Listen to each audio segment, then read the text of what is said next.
Hi guys, so today I'm telling a story that doesn't take place in the same universe as Anchor Boy and Hothead, but maybe there will be a crossover. Chapter 2. The next whole week nothing happened except a bunch of drills. Well, except for the fact that Finn came back. One day we were running drills and Finn, shirtless, bloody, and half dead, walks in. Holy crap, Finn, you're alive! I yell enthusiastically. Bah, Finn groaned. Then he threw up. Me and Rain ran over to Finn and helped him walk, and we walked him to the medics. While the medics checked out Finn, me, Ben and Rain went to talk in our tent. How is Finn alive? I asked like they were supposed to know. I'm just as confused as you, Zeke, Ben responded. Hold up, how do we know Finn was dead in the first place, Rain asked.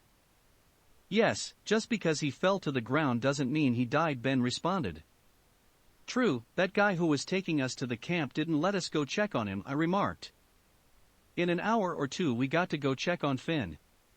Hey Finn, how are you? I asked. I'm good, I just got extraordinarily little food and extraordinarily little sleep, Finn responded. Do you know how you passed out? Ben asks. I was probably dehydrated, Finn explains. How did you get so bloody, Rain asked. I don't remember, Finn said, and then zoned out into his thoughts. Anyways, the doctors say I should stay here for a week, Finn laughed as though it was not that serious. We will see you tomorrow. We must get back to running drills, I say. Sounds good, guys, Finn says as we walk out. Overnight a British general from the east sent us troops and ammo. The next morning, we wake up to our morning wake-up trumpets, and me, Ben and Rain got out of bed to see Finn blowing them. Hey man, I thought you were supposed to be in bed, I yell. No, the doctor thinks I'm better, Finn yells back, not sure if he is right though, he mutters, though no one else hears him. Later that day we found a nearby Chinese camp. It was the one that attacked us. A company of 120 men went to attack, including myself and Finn. This will be terrible, Finn said to me as we walked there. Don't die this time, I laughed. It was exciting. There were 5 or 10 tanks behind us. This was going to be big. We made it to the camp and there was a stone wall surrounding the whole thing except for a gateway, but we could not enter through there as it was heavily guarded. I climbed up the wall and everyone was looking at me like, Zeke, don't do it, but I am thirsty for war, so yes. Once I made it up the wall, I jumped off the other side and shot 4 or 5 men. After my first gunshot, a tank shot down the wall, and a few bricks killed about 2 enemy soldiers. After a bit of strategic thinking, all our soldiers moved in and the rest of our tanks fired from the outside. We killed around half of them when they attacked us. I ran over to Finn and gave him a gun I got off a dead soldier. Thanks, I guess, Finn muttered. Finn hated war. Well, he loved war, but he hated dying, so he did a respectable job with the gun I gave him. After that I remembered every camp had a commander, so I ran around the camp to see where the commander might have been, and I found a large stone building slightly bigger than our commander's log cabin. I run in to see a big Chinese fat guy who appears to be the commander, and before he does anything, I shoot him. I ran out the door to do some CQC and shoot down 2 or 3 men. There was about 90 of us and 10 of them. They saved the trouble and surrendered. We had 50 men including myself watching them while the others started the raid. After the raid we went back to camp with guns, ammo, and a valuable piece of information. Immediately when we go back to camp I ran over to Ben and Rain to tell them what had happened. Meanwhile Finn was telling the commander about the information we smuggled. After he told the commander, he was promoted to Lance Corporal, jealous, but he deserves it. He also now sleeps in the same tent as me, Ben and Rain. Final congratulations, Ben said just before he drifted off to sleep. However, me, Finn and Rain were still awake. Finn, I look forward to you shouting orders at me, I say, meaning it. Me too, trust me, Finn laughs. How come Zeke didn't get a rank up? Rain asked. Because I failed to follow orders and jumped off a stone wall, almost killing myself, I laugh. And why did Finn? Rain asked. Because he followed orders and found the information we needed. What was the information we needed? Rain asked for the third time. If I tell you, will you shut up and let me sleep? I ask right back. Yes, Rain responds. Iraq's nuke plans, I answer. I could tell Rain had 1,000,000 other questions, but he kept his word and let me sleep. For five weeks since then nothing happened but training, but the next week early on a Saturday, we wake up to trumpets and get out of bed to run drills, but when we made it to the commander's log cabin he said, "Today, I do not want you running drills, today, I want you all to rest. If we push you too hard then well, you're bound to die." After that I head back to our tent for a little extra z's. When Finn said, "Come on, I want to show you something," I turn around with a very surprised expression. "Finn, we have a break and you lovey not doing work. We're alike in that way," I say, thinking he's joking. "Get Ben and Rain," he says, like this is life or death. I run to get Ben and Rain, who are target practicing. "Follow me," I whisper with enough urgency in my voice for them to do so. I run back to Finn with Ben and Rain on my tail, and Finn runs into the forest and so do we. We make it to a waterfall a mile away from the campsite in 30 or so minutes. "Finn, where are we going?" I ask. "Here," he says, not as out of breath as us. Then Finn climbs the rock next to the waterfall, and makes it to the top of the waterfall, and we follow. Once we all make it up, he points at a rusty old beaten-up helicopter. He is smiling hard. "Finn, why are we here?" I ask. "Because, gentlemen," Finn starts. "We want to win a war," he finishes. "This is an A-10 Warthog, and it fires depleted uranium bullets. They haven't used this since the Gulf War, so they will need some fixing," he explains. "Oh yes." Ben yells, running towards this lethal weapon of destruction that will slaughter our enemies. "How do we fix it up?" "We have no experience," I ask. "Good point. We should at least get the bangs out and give it a paint job," Finn says. "Okay," I say, not fully convinced this is a promising idea. We ran back to the camp and got paint without anyone knowing. We painted it an army green with red stripes, and in black letters wrote Montessori, which is the type of school we went to before all this. We covered Montessori in a green sheet and ran back to camp to tell the commander. We made it back to camp and ran to his log cabin. We knocked so hard our knuckles hurt. "Yes," the commander said after he walked out. We explained everything and he said, "If you can find someone to fly it, we will fix it," said the commander, expecting us to not even try. To do this we had to go to the communication center in the camp. I have never gone in, but it is a cold dark metal room where you send fancy text messages. "It's called Morse code," Zeke, Ben says, as if reading my mind. "I'll go send one," I say. "You know how to send one, Zeke?" Rain asks. "No, but neither do you guys," I judge. Then I walk into the cold dark ominous room. "I'll be okay," I say to myself. I move around a stack of papers to see a blue light coming from a control panel. It was the only light in the pitch-black room, and did not give much light anyway, only enough to see parts of the control panel. I walk slowly to the control panel, shaking with fear, though I did not know why.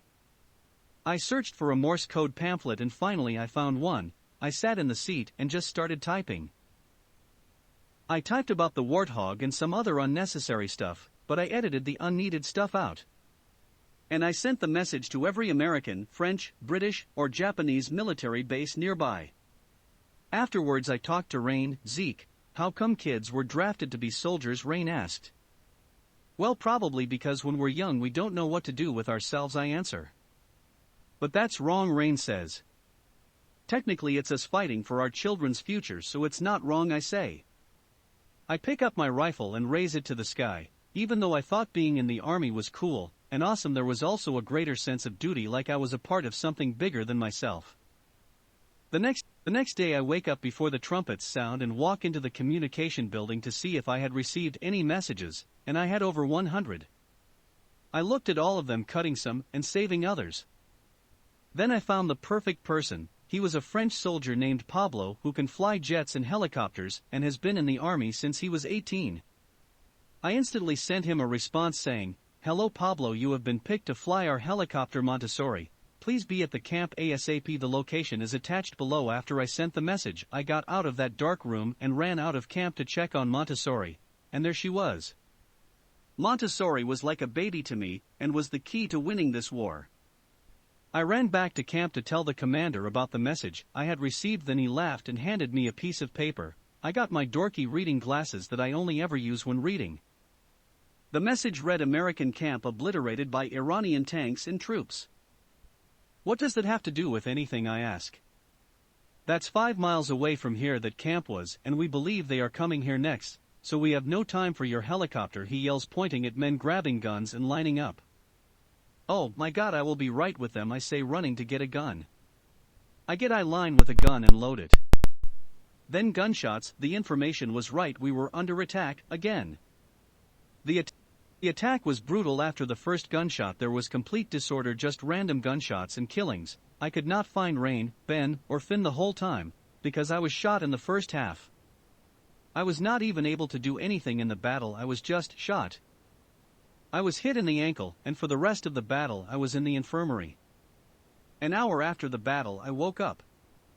Where am I ask when I woke up. In the infirmary, a medic says, with a tweezer at my ankle. Holy, I start as he violently rips out a silver bullet. And $$ hashtag at and percent hashtag percent. $. I finish. Sorry, says the medic, getting out bandages and stitches. He tosses me the bullet, and I catch it in my palm. It was so bloody and gross. Can I keep this, I ask. Sure, he says, securing my bandages. My blood was leaking through the stitches and the bandage, and made a pool of blood on my bed. A few minutes later Finn, Ben, and Rain came rushing in. You okay, they ask in unison. Yeah, I'm good, but I'm not allowed to walk without crutches for a week, I say, pointing a pair of wooden crutches. Ben picks one up and slams it into a filing cabinet, and the crutch breaks. Good luck, Finn says, laughing. Rain takes the other and snaps it in half like a pencil. Thanks, I say. About a week later, after I could walk normally, Pablo came to our camp. Hello, Pablo, I say after he says his name. You must be here for our helicopter, I ask. Yes, and I would like to know where I will be staying, he says. You can probably stay in the tent with me and my friends, or you can be in the one just next to us, I say, eager to get to the part where he gets on the helicopter, and I never see him again. About an hour later we get to the Warthog. He hops in and flies the thing back to camp and leaves me to go back on my own. When I get back to camp, everyone is lining up and readying tanks, because we are going to a Chinese camp a mile away. About halfway there, Ben holds up his fist, the signal to stop. He moves silently ahead. I hear something moving too, so I go behind him. A Chinese scout is right there in the middle of the clearing. He turns around and grabs Ben by his collar, but before he can do much more of anything, there is a blur of movement and Ben is suddenly on top of the scout and does some karate-looking chop to the poor guy's neck. I stare at him. What? Osadagake, says Ben. Oso. Ha. Rear sweep in Japanese. One of the most advanced moves I know. He bows like an actor at the end of a play and resumes his place in the column of soldiers. That was one of the most amazing things I had ever seen, but I was really focused on the Warthog that was going into battle for the first time.